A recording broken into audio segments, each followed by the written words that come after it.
L'experte en patrimoine Louisa Galaise raconte mon histoire africaine. Raconte mon histoire africaine.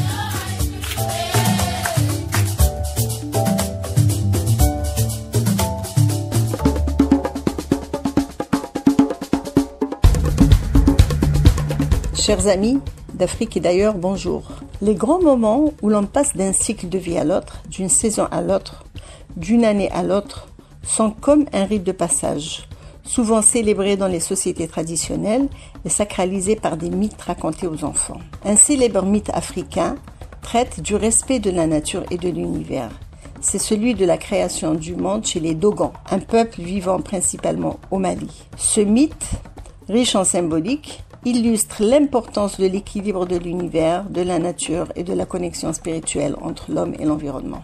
Comme la majeure partie des humains, les Dogons estiment que l'univers a été créé dans la sagesse d'êtres divins. Nomo est une figure divine, primordialement incarnant l'équilibre de l'univers et la force cosmique. Il est descendu du ciel et a créé la terre avec l'aide d'autres esprits. Il a créé également le premier acte de respect envers la nature et a transmis aux humains les principes d'harmonie et de protection de l'univers.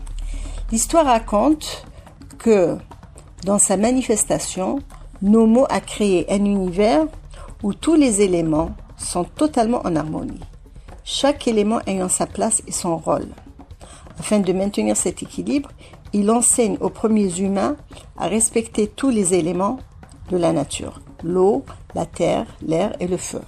Tous ces éléments ont une âme et méritent d'être respectés car ils font partie de l'ordre cosmique. À chaque célébration, les Dogons pratiquent des rites et des cérémonies religieuses qui invoquent les forces cosmiques et honorent les ancêtres, les éléments naturels et les esprits de la nature, car la nature est un acte sacré et l'on vit dans le monde comme le gardien de l'équilibre entre le monde physique et le monde spirituel. Seul le respect peut maintenir l'équilibre physique et spirituel pour garantir la prospérité et la continuité des générations futures.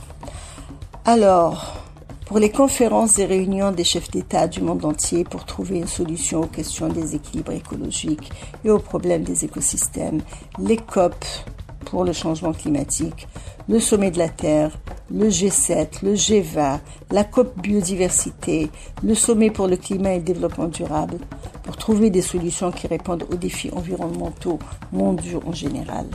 Je dirais, l'Afrique a des solutions depuis des millénaires. Les mythes chargés de sens et de symbolique ont des réponses à toutes les questions des équilibres de la Terre et de l'univers. C'est le respect de la nature.